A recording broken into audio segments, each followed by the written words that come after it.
Bharatiya Janata party के 4 वर्ष उत्तर प्रदेश में पूरे हो गए और समाज के सारे वर्ग परेशान है। भारतीय जनता पार्टी किसी की नहीं सुन रही, केवल पूंजीपतियों को पूंजी बढ़ाने का मौका दे रही है। किसान तबाह है। 3 महीने से दिल्ली के आसपास करोड़ों किसान इस ठंड में धरना दे करके आंदोलन कर रहे हैं, लेकिन भारतीय जनता पार्टी किसानों को मिनिमम सपोर्ट प्राइस जो न्यूनतम समर्थन मूल्य है वो भी दिलाने में कामयाब नहीं हुई। 1868 रुपये वाला धान 900,000 रुपये बेचने पर मजबूर है। गन्ना के किसानों को 1 रुपया भी गन्ने में बढ़ाया नहीं। 4 बरस हो गए और गन्ने का हजारों करोड़ रुपए बकाया है। पूरे प्रदेश में कानून व्यवस्था पूरी तरीके से ध्वस्त है। हत्या, डकैती, लूट, छिनैती, बलात्कार, बच्चियों के साथ दुष्कर्म की घटनाएं लगातार बढ़ रही हैं और योगी सरकार इस पर ध्यान नहीं दे रही, जनता का ध्यान बटा रही। इन सारे सवालों को लेकर समाजवादी पार्टी आज भारत के पूर्व प्रधानमंत्री और किसान नेता चौधरी चरण सिंह जी की प्रतिमा पर आज हम सब ये किसान पंचायत कर रहे हैं और किसानों की बात को मानने के लिए, मनवाने के लिए समाजवादी पार्टी सड़क से लेकर सदन तक माननीय श्री अखिलेश यादव जी के निर्देश पर काम कर रही है। सदन चलाते कहाँ है? पिछली बार पूरे 1 वर्ष में कुल 11 दिन सदन चला। 11 दिन के अंदर पूरे प्रदेश की समस्याएं हल हो जाएंगी और अब ये बजट पास करा करके काम खत्म कर देते हैं। जब बात नहीं सुनते हैं तो नीचे हमको सड़क से लेकर सदन तक बात करनी है। आप सबके माध्यम से जनता की बात को उठाना है। ये लोकतंत्र है, लोकतंत्र को भी कमजोर कर रही है भारतीय जनता पार्टी, गला घोट रही है लगातार। हाँ, आज ही आपके इससे समाचार मिला है कि 3 बच्चियों को 2 की हत्या हो गई, एक इलाज पे है और रोज घटनाएं हो रही, रोज। लेकिन सरकार का कानून व्यवस्था पर ध्यान नहीं है। सरकार का ध्यान केवल कैपिटलिस्टों को कैपिटल बढ़ाने पर है, उनकी पूंजी कैसे बढ़ जाए उनके लिए काम कर रही है। पूरे प्रदेश का हर वर्ग तबाह है, महंगाई से तबाह है। आप देखिए रसोई गैस का दाम 800 रुपये पहुँच गया, डीजल का दाम देखिए 83-84 रुपये पहुँच गया, पेट्रोल का दाम 100 रुपये पहुँच गया, खाद का दाम बढ़ गया, किराया बढ़ गया, आदमी जीने में परेशान है। और पूरी तरीके से उत्तर प्रदेश की स्वास्थ्य सेवाएं भी ध्वस्त है। कोरोना के नाम पर हजारों करोड़ की लूट हो गई पूरे प्रदेश में। स्वास्थ्य के नाम पर जिस तरीके से लूट हुई है, वो लूट जग जाहिर है कि इस प्रदेश का पूरी तरीके से अराजक माहौल है और अराजकता का वातावरण है। कानून नाम का कोई चीज नहीं। हम बैठे हैं कि चौधरी चरण सिंह देश के किसानों के सबसे बड़े नेता थे। आज किसान बदहाल है। अपनी मांगों को लेकर के 3 कृषि कानूनों को वापस करने, MSP पर कानून बनाने के लिए 3 महीने से किसान बैठा हुआ है। 200 से अधिक आज लोगों शहीद हो चुके हैं। 3 आदमी उत्तर प्रदेश में भी शहीद हो चुके हैं। महंगाई चरम सीमा पर बढ़ी हुई है, बेरोजगारी मुंह बाए खड़ी है, सरकार भ्रष्टाचार में कंठ डूबी हुई है। महिलाओं पर आए दिन रोज अत्याचार हो रहा है, बलात्कार हो रहा है, छेड़खानी हो रही है, मर्डर कर दिया जा रहा है। इन्हीं सब बातों को लेकर के हम पूछे हैं कि ये चरण सिंह की आत्मा, आप भाजपा के लोगों को सद्बुद्धि दे कि किसानों के जो मांगे हैं 3 कृषि कानूनों को वापस लेना, MSP पर कानून बनाना, बलात्कारियों को दंडित करना, बेरोजगारों को रोजगार देना, महंगाई को कम करना, गन्ना मूल्य का भुगतान करना, धान की जो खरीद नहीं हुई MSP पर उसका लोगों को दंडित करना जो रेट पर नहीं खरीदे।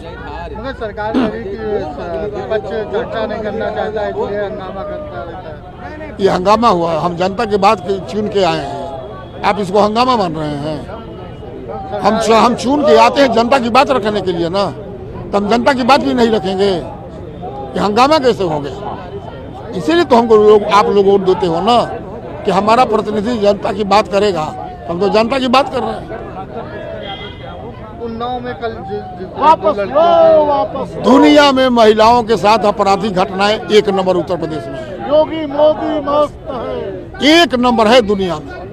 नहीं चलेगी, नहीं चलेगी। लगता कानून व्यवस्था नाम की चीज सरकार का इकबाल खत्म हो चुका है। इनके बुत्ते की बात कानून व्यवस्था दुरुस्त करना नहीं है। केवल 2-4 अपराधियों को इनकाउंटर कर देने से कानून अपराध नहीं रुकता है।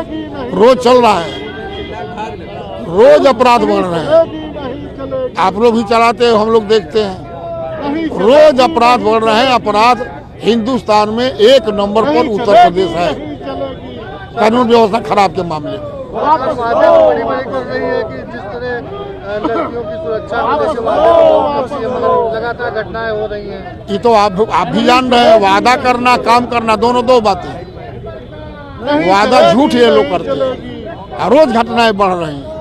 नहीं चले, इसलिए थोड़ा भी नैतिकता होती इस सरकार में तो इस्तीफा देकर भग गई होती। इनका एक बाल खत्म हो चुका है। मैसेज तो साफ है कि हम भाजपा सरकार की किसान विरोधी नीतियां, नौजवान विरोधी नीतियां के खिलाफ यहाँ किसान पंचायत कर रहे हैं। उत्तर प्रदेश की सरकार ने 4 साल में उत्तर प्रदेश को बर्बाद किया है।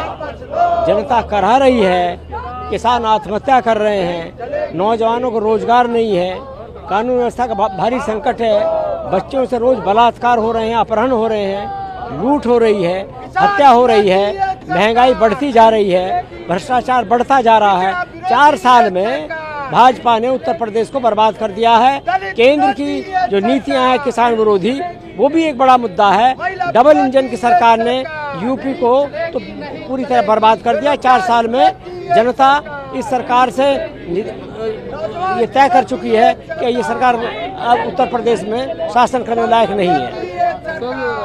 सरकार कह रही है कि आप लोग सदन में चर्चा नहीं करना चाहते हैं। सदन में जा रहे हैं, हम चर्चा करेंगे। सरकार के पास कोई जवाब नहीं है। सरकार तो जनता को गुमराह करती है, उनके पास कोई जवाब नहीं है। हम चर्चा करेंगे, सदन में रहेंगे। उत्तर प्रदेश की तकदीर के साथ खिलवाड़ नहीं कर सकता कोई भी। भाजपा सरकार अपने घमंड में, अभिमान में उत्तर प्रदेश को बर्बाद करना चाहती है, विपक्ष को कुचलना चाहती है, जनता की आवाज़ को दबाना चाहती है, नौजवानों की आवाज़ को अनसुना करना चाहती है। इसलिए हम विपक्ष में जो समाजवादी पार्टी के विधायकगण हैं, राष्ट्रीय अध्यक्ष अखिलेश यादव जी के आह्वान पर यहाँ पर आज हम किसान पंचायत कर रहे हैं विधान भवन में, श्रद्धेय चौधरी चरण सिंह की प्रतिमा पर। उन्नाव में 2 लड़कियों की जिस तरह हत्या बॉडी रोज हो रही है, रोज हत्याएं हो रही हैं, बच्चों की हत्या हो रही है, बलात्कार हो रहे हैं। उत्तर प्रदेश में निर्दोष लोगों का जीवन जीना मुश्किल हो गया है। यहाँ गुंडे माफिया इकट्ठे हो गए हैं, सरकार का संरक्षण है, अपराधी मिले हुए हैं सरकार के साथ। इसलिए उत्तर प्रदेश की तो बुरी हालत है। एनकाउंटर तो सरकार कर रही है मगर नहीं उसका। हाँ, तो फर्जी एनकाउंटर पे तो राष्ट्रीय मानव अधिकार आयोग ने भी इनको नोटिस दिए, कई बार नोटिस दिए हैं। लगातार यहाँ फर्जी एनकाउंटर किए जा रहे हैं।